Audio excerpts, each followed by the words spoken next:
Olá, alunos! Eu sou a Marta, bibliotecária, e nesse vídeo eu vou mostrar para vocês algumas regras para a formatação do trabalho acadêmico, que pode ser tanto a tese, a dissertação, o TCC ou algum outro trabalho que vocês precisem apresentar no decorrer do curso. De acordo com as regras da USP, a formatação do trabalho acadêmico deve seguir a norma NBR 14724 da ABNT. Os exemplos que eu vou tratar aqui, eles estão também nesse manual chamado Diretrizes para Apresentação de Dissertações e Teses da USP. Esta é a 4ª edição, que foi publicado em 2020. E ele está disponível no portal de livros abertos da USP. Aqui tem um link para vocês, pode baixar, é de acesso livre, é acesso aberto, então pode baixar e consultar sempre que necessário. E as normas, tanto a NBR 14724 quanto as demais normas que eu vou citar aqui e que também estão neste manual Diretrizes, elas podem ser acessadas no portal GEDWeb da ABNT. O endereço é gedweb.com.br/USP. Só que para acessar as normas da ABNT é necessário estar conectado ao VPN. De acordo com a norma NBR 14724, o trabalho acadêmico ele está estruturado em duas partes. Tem a parte externa, composta pela capa e pela lombada, e a parte interna, que se dividem entre vários elementos. Alguns elementos são obrigatórios e outros elementos são opcionais. Então, na parte externa, a capa é um elemento obrigatório e a lombada é um elemento opcional, que só vai existir se o trabalho for impresso. Já a parte interna, ela se subdivide em 3 tipos de elementos. Tem os elementos pré-textuais, isto é, tudo que vem antes do texto do trabalho. Os elementos textuais e os elementos pós-textuais. Dentre os elementos pré-textuais, existe uma ordem a ser seguida e o primeiro elemento é a folha de rosto, que é um elemento obrigatório, assim como a ficha catalográfica e a folha de aprovação. A folha de aprovação, embora apareça como um elemento obrigatório, ela só vai ser obrigatória para aqueles trabalhos que possuem banca examinadora. Para os demais trabalhos acadêmicos que não possuem banca, não é um elemento obrigatório. Já os agradecimentos, epígrafe e dedicatória são elementos opcionais, então o aluno resolve se coloca ou não, de acordo com a necessidade. Mas os agradecimentos para aqueles trabalhos que têm financiamento de alguma agência de fomento já se torna, então, um elemento obrigatório. Depois, os resumos, tanto em português quanto em língua estrangeira, também são elementos obrigatórios. Depois dos resumos, aparecem as listas de ilustração, tabela, abreviatura e siglas e a lista de símbolos, que aqui, se necessário for, se coloca, ou então fica como opção dos alunos. Recomenda-se que se faça essas listas a partir de 5. Então, a partir de 5 tabelas, faz uma lista. A partir de 5 ilustrações no texto, se faz a lista. Menos que isso, não é necessário. E, como último elemento pré-textual, tem o sumário. O sumário é um elemento obrigatório também. Quanto aos elementos textuais, que é o trabalho em si, ele se subdivide em introdução, desenvolvimento e conclusão. Aí é o próprio aluno, o próprio autor do trabalho, que vai fazer essa descrição de como foi realizado o trabalho. Depois de todo esse texto, vem os elementos pós-textuais.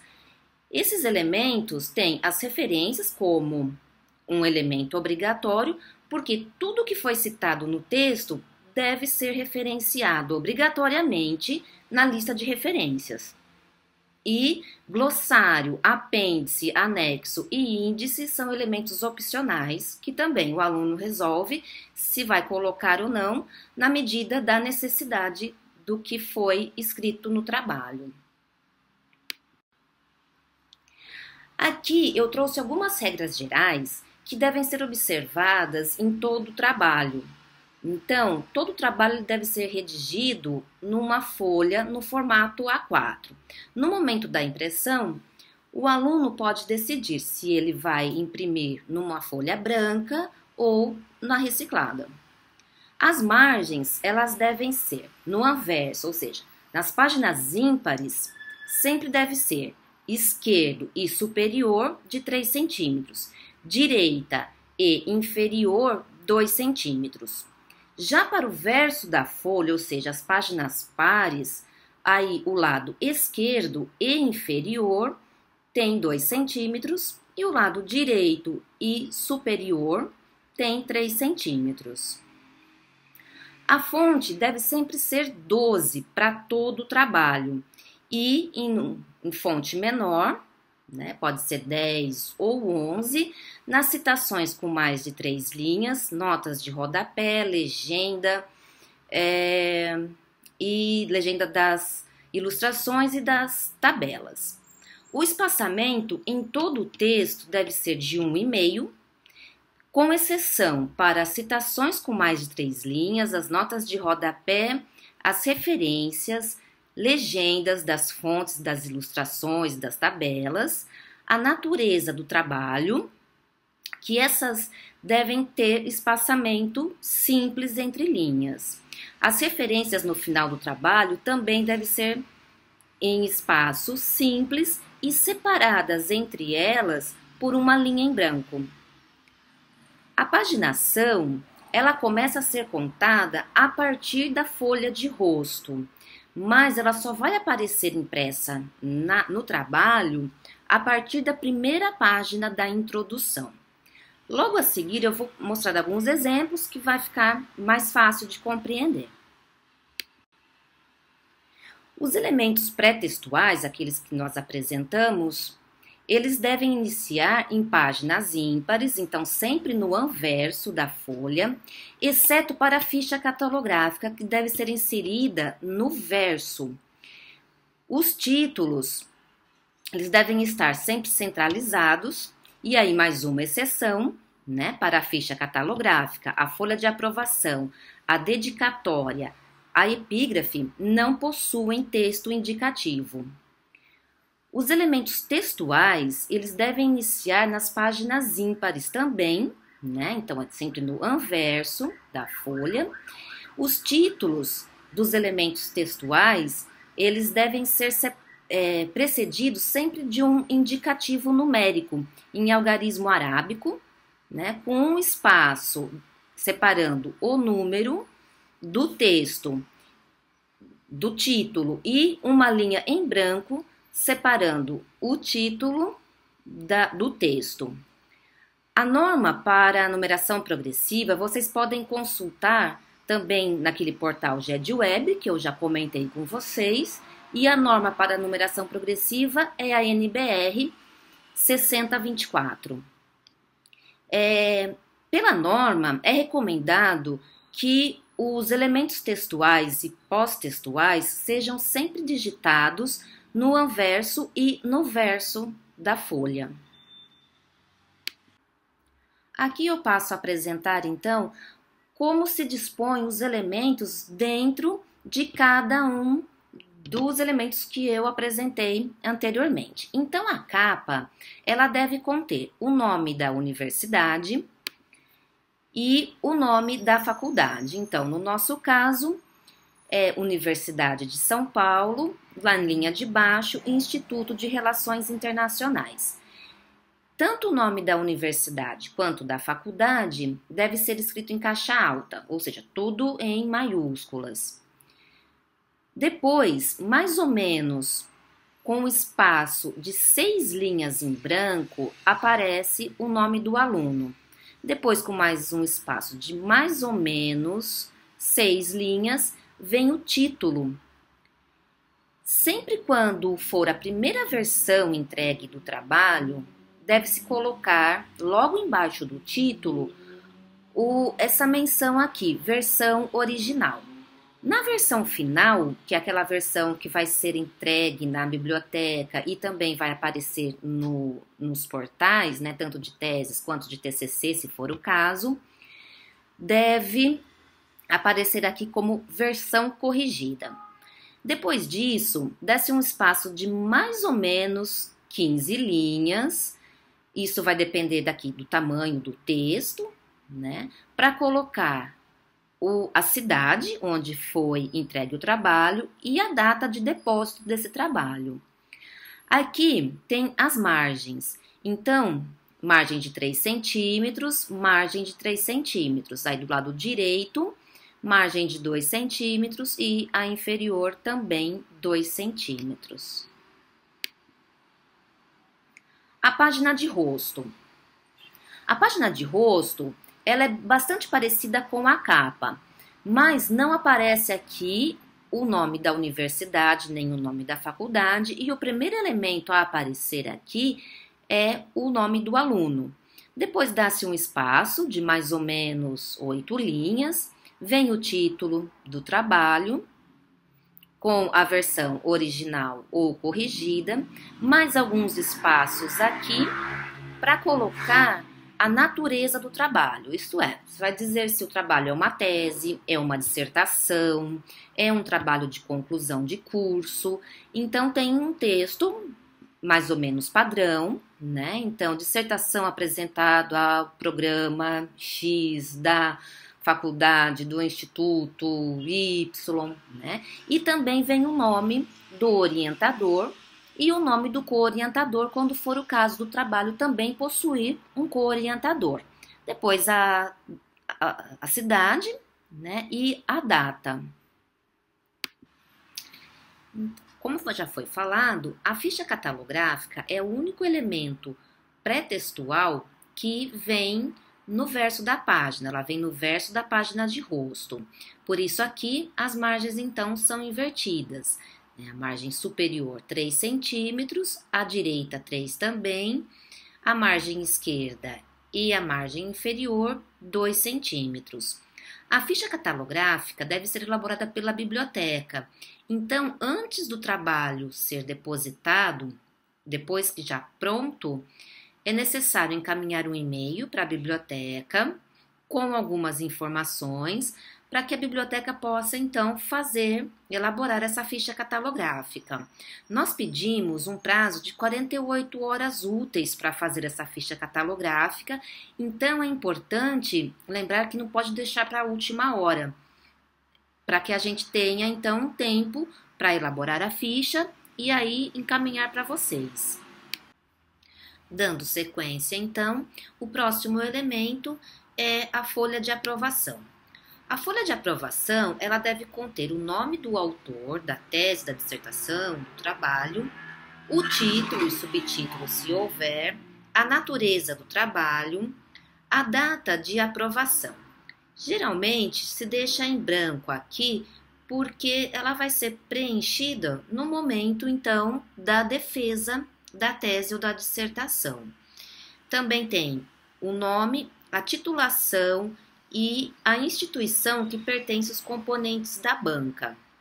Geralmente, se deixa em branco também, nessa parte, para que seja preenchido, então, na hora, né, e assinado pelos componentes da banca.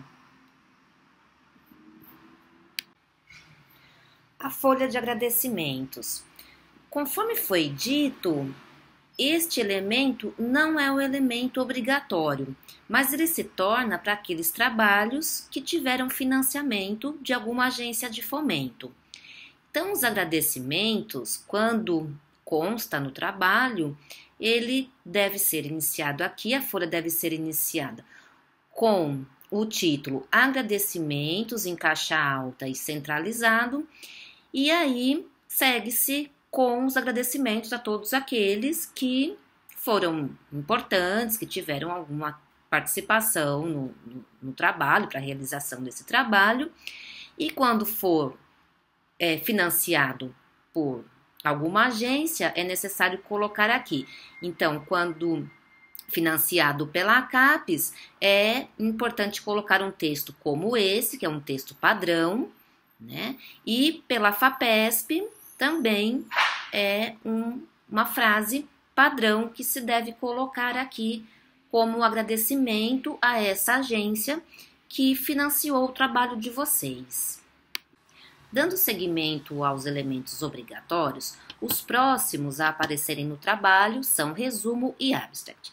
Lembrando que se o trabalho for redigido em português, o resumo vem primeiro e o abstract na página seguinte. Mas se o trabalho for redigido em inglês, então primeiro vem o abstract e na folha seguinte o resumo. Tanto o resumo quanto o abstract deve começar no anverso da folha com o título logo acima, na margem, resumo ou abstract, se for o caso. Logo em seguida vem a referência do trabalho, que deve ser elaborada de acordo com a norma da ABNT, a NBR 6023. Nós temos também alguns vídeos que falam sobre a elaboração de referências e a elaboração de resumos. Então, vale a pena consultar. Para consultar a elaboração de resumos, o link está aqui logo abaixo. Então, o resumo ele deve ser elaborado de acordo com a norma da ABNT, a NBR 6028. Ele deve ser redigido em parágrafo único, conter entre 150 e 500 palavras. E logo abaixo devem vir as palavras-chave do trabalho, que são as palavras que representam esse trabalho, o conteúdo do trabalho. Sugere-se colocar entre 3 a 5 palavras. As listas, como eu disse, né, as listas são opcionais e elas devem ser elaboradas seguindo a ordem em que aparece no texto. E por fim tem o sumário, que é o último elemento pré-textual e é um elemento obrigatório para se ter no trabalho. O sumário, ele vai começar aqui a elencar tudo o que foi desenvolvido no trabalho, né, por uma ordem lógica, conforme escrito no texto. Vai começar sempre da introdução. Então, todos os elementos pré-textuais, eles não vigoram aqui no sumário. O sumário deve ser escrito um título, sumário, logo na margem superior, pula-se uma linha e então começa a mostrar tudo o que vai ter no trabalho, a partir dos elementos textuais, né, com as devidas páginas. Existe uma norma para se fazer sumário, que é a NBR 6027.